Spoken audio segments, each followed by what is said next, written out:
Hello అండి, welcome back my channel. అందరూ బాగున్నారా? నేనైతే చాలా బాగున్నాను. మీరు ఎలా ఉన్నారో కామెంట్ చేయండి.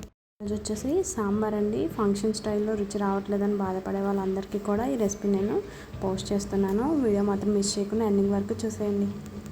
నేను వచ్చేసి 2 కప్పుల వరకు కందిపప్పును గంట ముందే నానబెట్టుకుని బాగా వాష్ చేసుకుని తీసుకున్నానండి. ఇప్పుడు దీన్ని మనం కుక్కర్లో అయితే వేసుకుందాము. కుక్కర్లో వేసుకున్న పర్లేదు, మామూలుగా స్టవ్ మీద ఉడికించేసుకున్న పర్లేదండి. మెత్తగా ఉడికితే చాలు మనకి. చూసారు కదా, ఇందులో వేసుకున్నాక నేను వచ్చేసి 2 గ్లాసెస్ వరకు వాటర్ని అయితే యాడ్ చేసుకుంటున్నానండి. మీరు తీసుకున్న క్వాంటిటీని బట్టి మీరు వాటర్ని అయితే యాడ్ చేసుకోండి. ఇంట్లో వాటర్ పోసుకున్నాక కొద్దిగా పసుపు, కొంచెం ఉప్పు, అలాగే 1 స్పూన్ వరకు ఆయిల్ అయితే యాడ్ చేసుకుందామండి. ఇలా ఆయిల్ వేసుకోవడం వల్ల పప్పు అనేది మెత్తగా అయితే ఉడుకుతుంది. ఇప్పుడు కుక్కర్ మూత పెట్టేసుకుని మనం స్టవ్ మీద పెట్టేసుకుందామండి. 5 విజిల్లు అయితే వేయించుకుంటున్నాను నేనైతే. ఈలోపు చింతపండుని నానబెట్టుకుందాం. ఒక పెద్ద నిమ్మకాయ సైజు చింతపండుని ఒక బౌల్లో వేసి నానబెట్టుకుందామండి. ఈలోపు పప్పు ఉడికే వరకు దీన్ని పక్కన పెట్టుకుందాం. ఇప్పుడు వచ్చేసి నేను తీసుకున్న వెజిటేబుల్స్ మీకు చెప్తాను. పచ్చిమిరపకాయలు, ఉల్లిపాయలు, టమాటా, బెండకాయ, క్యారెట్, అలాగే చిలకడ దుంపలు అండి. నా దగ్గర ఉన్న వాళ్ళ వేసుకుంటున్నాను. అలాగే ఒక వంకాయ, ఇంకా మీ దగ్గర ఆనపకాయ, సొరకాయ లాంటివి ఏమన్నా ఉన్నా వేసుకోవచ్చండి. ఇప్పుడు కుక్కర్ అయితే మూత తీసేస్తున్నాను. నాకు పప్పు అయితే చాలా మెత్తగా ఉడికింది. చూసారు కదా, నేను చూపిస్తున్నాను కదా. ఇలా మెత్తగా ఉడికాక మన దగ్గర పప్పు గుత్తుంటే పప్పు గుత్తితో మెత్తగా మెదుపుకోవాలండి. మెదుపుకుని ఇప్పుడు దీన్ని మనం పక్కన పెట్టుకుందాము. కదా, ఇలా మెదుపుకుని పక్కన పెట్టుకుని స్టవ్ మీద లోతుగా ఉన్న ఒక కడాయిని పెట్టుకుందామండి. ఇందులో 2-3 స్పూన్ల వరకు ఆయిల్ అయితే వేసుకుందాం. 1 స్పూన్ వరకు పచ్చిశనగపప్పు, అలాగే దంచి పెట్టుకున్న 5-6 వెల్లుల్లి రెమ్మలు, 3 వరకు ఎండుమిరపకాయలు, కొద్దిగా జీలకర్ర, కొద్దిగా ఆవాలు, అలాగే కరివేపాకు కూడా వేసుకొని వేయించుకుందామండి. వేయించుకున్నాక ఇందులో ఇంగువను అయితే యాడ్ చేసుకోవాలండి. ఖచ్చితంగా టేస్ట్ చాలా బాగుంటుంది. ఇంగువ ఇష్టం లేని వాళ్ళు స్కిప్ చేసేయచ్చు. ఇప్పుడు ఇందులోకి మనం కట్ చేసి పెట్టుకున్న వెజిటేబుల్స్ అన్నీ యాడ్ చేసేసుకుందాం.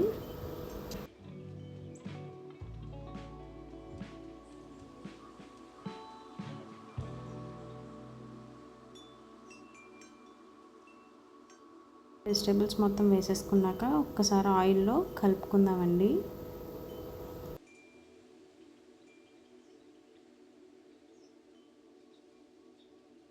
ఇలా కలుపుకున్నాక నేను వచ్చేసి 1 స్పూన్ వరకు పసుపుని అయితే యాడ్ చేసుకుంటున్నాను.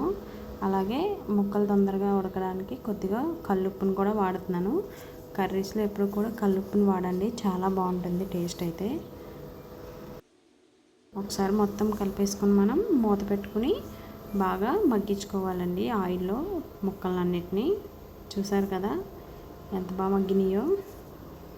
ఇలా ఒకసారి మొత్తం అడుగంటకుండా కలుపుకొని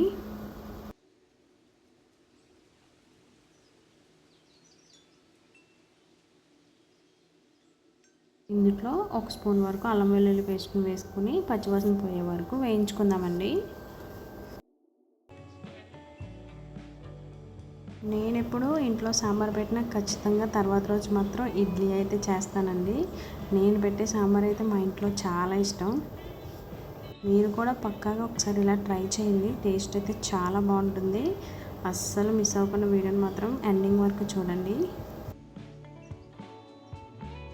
చూసారు కదా, ఇలా పచ్చివాసన పోయే వరకు కలుపుకుంటూ బాగా వేయించుకోవాలండి. ఇప్పుడు ఇందులో 1/2 స్పూన్ వరకు కారం అయితే యాడ్ చేసుకుంటున్నాను. కారం వేసుకొని ఒకసారి ముక్కలు మొత్తం పట్టేలాగా కలుపుకోవాలి. మీరేమనుకోవద్దు నేను ఎక్కువ కలుపుతున్నానని. చూసారు కదా, ఇలా కారం మొత్తం ముక్కలన్నిటికీ పట్టేలాగా కలుపుకోవాలండి. ఇలా కలుపుకున్నాక మనం పక్కన పెట్టుకున్న పప్పునైతే ఇందులో వేసేసుకోవాలి. వేసేసుకొని ఈలోపు చింతపండు గుజ్జును కూడా రెడీ చేసుకొని పెట్టుకున్నానండి. నాకు సరిపడే చింతపండు పులుపునైతే నేను వేసుకుంటున్నాను. మీరు కూడా చూసి వేసుకోండి.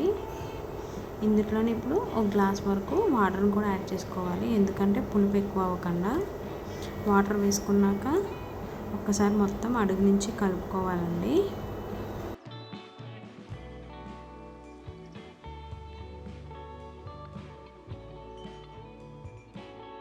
ఇలా కలుపుకున్నాక ఇందులో రుచికి సరిపడా ఉప్పునైతే యాడ్ చేసుకోవాలి. వేసుకున్నాక ఇలా చూసారు కదా, ఇలా మరగనివ్వాలి బాగా.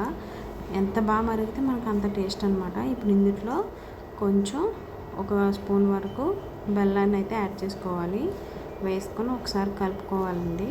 అడుగున బెల్లం ఉండిపోతుంది కదా.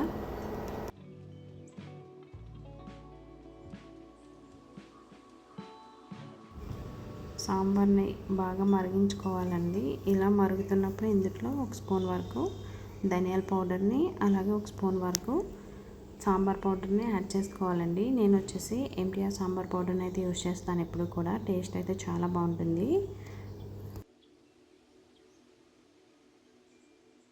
మనం సాంబార్ని ఎంత బాగా మరిగించుకుంటే అంత టేస్ట్ బాగుంటుందండి.